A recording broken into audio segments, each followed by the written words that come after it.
The Russian Air Force is collapsing, not retreating, not rearming, collapsing. 3 years into the war, Russia, once expected to dominate the skies, is running out of jets, pilots, and options. What was supposed to be an overwhelming advantage has turned into a slow-motion disaster. Catastrophic losses, engine failures, aircraft pulled from museums and scrapyards.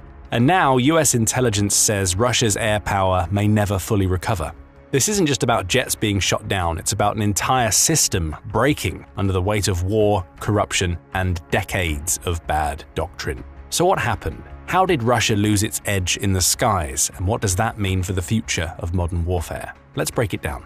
This problem for Russia didn't really start in 2022, as a more dedicated analysis shows symptoms of this far before the conflict between the two countries started. But let's start by examining the most visible and discernible symptom of Russia's air power crisis: direct combat losses. According to meticulous documentation by the open-source intelligence site Oryx, Russia has lost at least 141 fixed-wing military aircraft that have been visually confirmed as destroyed, damaged, or captured. This includes frontline fighters like the Su-35S, bombers like the Su-34, and various other tactical aircraft such as transports and radar or airborne early warning and control aircraft. This represents around 10% of Russia's total fleet size before the war started. The 10% figure here is important, as a double-digit loss rate of an entire system such as the Air Force would start eating away at Russia's ability to conduct airstrikes and exert localized air superiority over its own skies. Due to Russia having a significantly larger land area than Ukraine, its aircraft need to cover much larger distances to patrol the skies or respond to long-range strikes deeper into Russia's territory. Given that Ukraine has steadily increased its capacity to launch drones deeper into Russia and with greater precision, managing to take out 10% of Russia's air force would further degrade the latter's ability to mount a layered anti-air defense system. But the visually confirmed losses represent only part of the story. Ukrainian military sources claim to have downed over 340 Russian planes and as many helicopters by early 2024, only 2 years into the war. These figures could have been inflated for propaganda, morale, and geopolitical purposes, as they are pretty much impossible to verify, given that Russia will practically never admit to the true extent of its losses in Ukraine. At best, we might get the precise scale of the casualty and loss rates years after the conflict is over and the documentation is revealed. But given that Oryx only counts verified, damaged, and downed aircraft, chances are many more planes were damaged, but without explicit imagery to corroborate that fact. As such, it's likely the true number of aircraft Russia has lost lies somewhere in between these two figures, pointing at above a 10% loss rate. What makes these losses particularly devastating isn't just their quantity, but their quality. Russia has lost a solid percentage of its most advanced aircraft. These are the planes that require years of manufacturing and highly trained pilots who need thousands of flight hours to reach combat proficiency.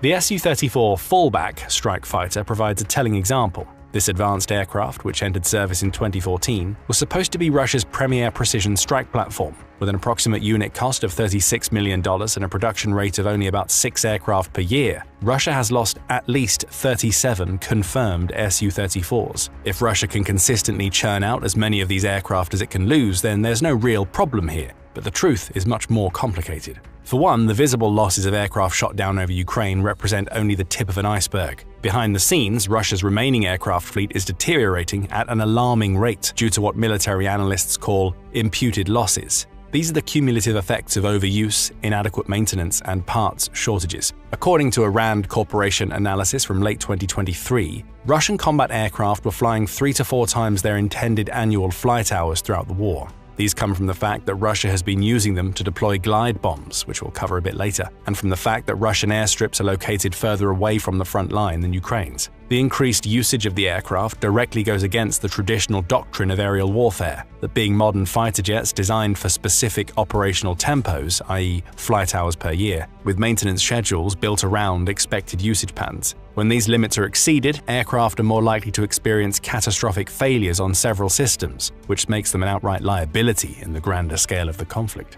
This overuse is compounded by Russia's increasingly desperate tactics. To avoid Ukrainian air defenses, Russian pilots fly at extremely low altitudes, putting tremendous stress on airframes and engines. These high-stress flight profiles accelerate wear on critical components, particularly engines, which are already Russia's most significant maintenance bottleneck. The Su-35S, Russia's most advanced operational fighter, utilizes Saturn AL-41F1S engines that require maintenance after approximately 1,000 flight hours under normal conditions. The total lifespan of the engines used by the Su-35, a relatively modern fighter, ranges from 4,000 to 6,000, depending on the exact model of the engine used. However, 1,000 hours is the generally accepted rate at which the engine needs to be rechecked completely, which can ground the airplane for weeks at a time. However, those operating conditions posit a near-perfect flight environment and operations, far from what is happening in Ukraine. Instead, Russian aircraft need to either surface skim to avoid long-range radar, repeatedly use their afterburners to achieve high speeds to evade Ukrainian countermeasures, or maneuver around the Ukrainian airspace entirely when deploying medium-range weapons. Flying close to the ground generates more heat and allows the craft to intake more debris, which has been shown to have a noticeable reduction in lifespan. For example, F-16s flying in Syria had their lifespan reduced by 20% by taking on sand during takeoff procedures in the desert. Something similar is likely happening to Russian aircraft, even if it's on a smaller scale. And even if an aircraft takes damage and manages to return, its radar cross-section can be suddenly modified due to the broken stealth coating or deflecting pattern. This makes an aircraft more likely to be picked up by radar, which severely increases the risk of engagement. In response, technicians need to either patch the damage, which provides only a limited repair and restoration of the original cross-section, or prioritize fixing the outside of the aircraft at the expense of maintaining the engine and electronics. Furthermore, the long lifespan of the engine applies to only the newest models. The Su-34, for example, has the older version of the Saturn AL-31F engine, which has an estimated lifespan of only 1,500 hours and has been in use for more than a decade. The country is also still in the process of modernizing its fleet, with half of the aircraft used in Ukraine being holdovers from the Soviet Union. These aircraft have already been in use for decades, which suggest that they're literally on their last few hundred hours of flight time remaining on the engine alone. RAND's analysis of all Russian jets suggests that its air force is flying at around 75% of its pre-war strength. RAND estimated that frequent sorties have resulted in engine degradation to the point where Russia lost another 60 aircraft. And this figure is from late 2023, only a year and a half into the war. A Polish military news website suggested in 2024 that around 45% of Russian jets are approaching the end of their lifespan and would need to be decommissioned in the coming years, with 60 jets likely needing to be decommissioned in 2024 alone. Russia could try to maintain some of them to give them a year or two, but that's not a surefire long-term solution. Even if Russia slowed down the use of its aircraft by a third, which RAND posited, after 2 years of flying at high tempo, it's still using aircraft at nearly double the recommended rates. 3 years into the conflict, Russia could have lost as many as 80 to 100 aircraft to imputed losses, and this figure only grows with each passing month. To make matters worse, Western sanctions have severely restricted Russia's access to specialized materials and precision manufacturing equipment needed for engine maintenance. The result is a maintenance crisis that quietly grounds more aircraft than Ukrainian missiles and anti-air defenses do. This maintenance crisis extends beyond just engines. Modern fighter aircraft depend on thousands of components with specific replacement schedules. As sanctions restrict access to these parts, Russian maintenance crews could be cannibalizing more critical aircraft to keep others flying, further compounding the loss rates of the war. These needs extend to both newer and older aircraft for slightly different purposes. For older planes, replacement parts are simply not being made at scale, with most of the planes being scheduled for part upgrades. But if the underlying system doesn't get upgraded as well, newer parts might not fit or perform as expected. For newer planes, the parts in question might require technology or imported materials that have since been restricted or stopped being flown in altogether. The latter part has been more evident in Russia's commercial aircraft, with more than half of its A320 passenger fleet non-operational due to a parts shortage. But even before a single shot was fired in this war, Russia's aerospace industry was already compromised by a cancer eating away at its foundations, systemic corruption, and quality control failures. In July 2024, a damning report emerged that Russia had been forced to pull 5 of its 18 Il-76 MD-90A aircraft from service after discovering they contained substandard parts. According to Kommersant, Russia's state media outlet, inspections revealed critical components that failed to meet basic specifications, including parts made from inferior materials that could lead to catastrophic failures. This wasn't an isolated incident. In May 2025, Kommersant published details of a government investigation into aircraft manufacturing that found widespread fraud at multiple production facilities. The report described schemes where contractors substituted low-quality materials while charging for premium components, with kickbacks distributed throughout the supply chain. The corruption extends beyond just materials. Electronic systems, particularly the radar and avionics that give modern fighters their combat edge, have shown alarming failure rates. Ukrainian intelligence has reported Russian jets with commercial GPS systems strapped to the dashboard to provide a secondary navigation source, indicating that pilots were aware they were flying machines on borrowed time. These quality control failures represent more than just isolated incidents. They're symptoms of a military-industrial complex that prioritizes embezzlement and kickbacks over combat effectiveness. The result is an air force equipped with aircraft that look impressive on paper but suffer from critical reliability issues that could explain how Russia has failed to achieve its objectives in Ukraine for so long. But Russia's air power crisis isn't just about hardware failures, but also due to a fundamentally flawed doctrine that has left pilots ill-prepared for the challenges they now face. To understand this doctrinal failure, we need to examine how the Russian Air Force was designed to fight versus the war it's actually fighting. Russian aerospace doctrine evolved primarily around a defensive concept, protecting Russian airspace against NATO incursions. This led to a highly centralized command structure where ground-based controllers direct aircraft to intercept threats or launch offensive missions. Russian pilots were trained to follow specific instructions rather than exercise independent tactical judgment. This centralized approach made sense in a defensive scenario where ground radar networks could identify incoming threats and vector interceptors accordingly. But it's proved disastrously unsuited to offensive operations over enemy territory, where pilots need to make split-second decisions without constant ground guidance. According to a study published by Air University, the US Air Force's academic institution, Russian tactical aviation was never properly integrated with other combat arms in a way that would allow effective close air support or battlefield interdiction missions. Instead, Russian military exercises focused on set-piece scenarios that rarely reflected the fog of war encountered in Ukraine. This doctrinal downfall became immediately apparent in the war's opening days. Russian pilots, accustomed to operating under constant ground control, found themselves unable to effectively coordinate with ground forces or adapt to rapidly changing battlefield conditions. The result was pilots flying in predictable patterns that made them vulnerable to Ukrainian air defenses. Furthermore, Russian pilots lacked the training hours necessary to develop the proficiency needed for complex combat operations. While NATO fighter pilots typically accumulate 180 to 240 flight hours annually, their Russian counterparts historically receive less than half that amount. This training deficit means Russian pilots lack the muscle memory and instinctive reactions needed in high-stress combat environments. The situation has deteriorated further as experienced pilots have been lost and replacements rushed through abbreviated training programs. According to Ukrainian intelligence reports, Russia has shortened its fighter pilot training program from 5 years to less than 2, with significant reductions in actual flight hours, further degrading pilot quality. Faced with mounting losses and maintenance issues, Russia has been forced to adapt its approach with mixed results. The most significant adaptation has been the widespread adoption of glide bombs as Russia's primary air-to-ground weapon. These relatively simple munitions, which are essentially conventional bombs fitted with wings and basic guidance packages, allow Russian aircraft to launch attacks from beyond the range of most Ukrainian air defenses.